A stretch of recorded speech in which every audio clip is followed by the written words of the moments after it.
Արդյոք այդ հարաբերությունները, ընկերական հարաբերությունները նշանակում է այսպիսի հարաբերություններ եւ խնդրում եմ յուրաքանչյուր ասացի համար, այսինքն այդ եւ ԵԱՏՄ-ի կարգավիճակի եւ մնացած խնդիրների հետ կապված Հայաստանի դիրքորոշումը ինչպիսին է։ Սա առաջին հարցը եւ երկրորդ հարցը հետեւյալն է. դուք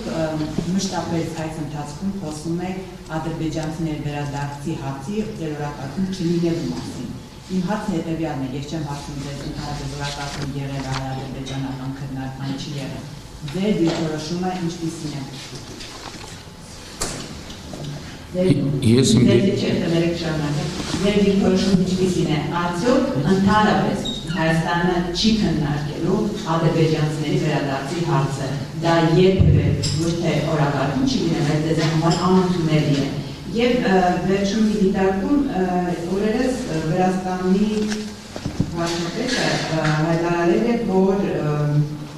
Եվրամիությանը չի հաջողվի պարագում մտցնել Վրաստանի եւ Հայաստանի հարաբերություններում։ Մի փոքր կբացեք ինչի մասին է խոսքը, ինչ պարագման մասին է խոսքը։ Նախ վարդի եւ այդ սահմանափակումները միշտ եղել են, որովհետև ցանկացած ապրանք, որ ֆիտոսանիտարական ստանդարտին չի համապատասխանում, այդ սահմանափակումները միշտ գոյություն են ունեցել եւ միշտ գոյություն են ունենալու։ Եվ նման իրավիճակներ վերջին 8 տարում տասնյակ անգամներ են եղել, տասնյակ։ Ընդ որում ոչ միայն ֆիտոսանիտարական։ Ուրիշ խնդիրներ են եղել կապված այլ ապրանքների հետ եւ մենք ԵԱՏՄ նիստերում անդադ այդ հարցերը քննարկում ենք, թե ինչ կանով են որոշ ապրանքներ, որոնք ներկրվում են, այսինքն արտահանվում ներկրվում են որպես ԵԱՏՄ ապրանք, ինչքանով են ԵԱՏՄ ապրանք, որովհետեւ ԵԱՏՄ տրամաբանություն ունենա, որ ԵԱՏՄ ներսում արտադրված ապրանքները պետք է ազատ տեղաշարժվեն եւ ժամանակ առ ժամանակ այդ հարցը մենք քննարկում ենք ԵԱՏՄ բարձրագույն տնտեսական խորհրդում եւ ԵԱՏՄ միջկառավարական խորհրդի նիստում։ Ես երկու ձև միակ ղեկավարն եմ, որ երկու ձևաչափում են մասնակցում։ Այսինքն այդ նման հարցեր անընդհատ են կրկնվում բոլոր երկրների հետ կապված։ Եվ հետեւաբար, այսինքն հարցածագում, այսքան վարդ է ներմուծվում Ռուսաստան, ինչքանով է իրոք այդ վարդերը արտադրվում Հայաստանում։ Հիմա պատվիրակություն է եկել եւ դա ել եմ ասում մենակ Հայաստանի համար չէ, այդպիսի տասնյակ պատվիրակություններ գնում են տարբեր երկրներ, որովհետեւ երկրները հարցեր են բարձրացնում։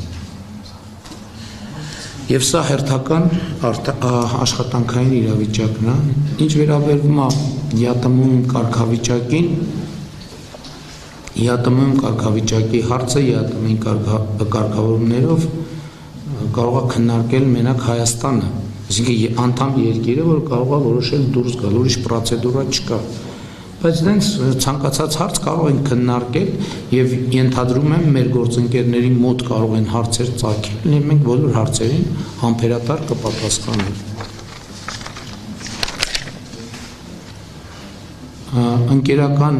մասով, ինչպես ասում են, դրուժբա դրուժբայի, սլուժբա սլուժբայի, այսինքն ինչ կապ ունի ընկերական հարաբերությունները այս աշխատանքային հարցերի հետ, այսինքն եթե հարաբերությունները ընկերական են, այդ նշանակում է ոչ ԵԱՏՄ ապրանքը պետք է ԵԱՏՄ ապրանքի տակ կամ այդ նշանակում է ստանդարտին չհամապատասխանող ապրանքները պետք է ասենք դե քանի որ ընկերական հարաբերություններն եկեք բոլոր կարգավորումներից դուրս գանք։ Գազի թանկացման մասին նման բան չի կարող լինել, որովհետև մենք պայմանագիր ունենք։ Այսինքն մենք պայմանագիր ունենք, որը գործում է, եւ այդ պայմանագիրը փոխշահավետ է։ Եվ այդ պայմանագիրը այնտեղ պայմաններ կան, մենք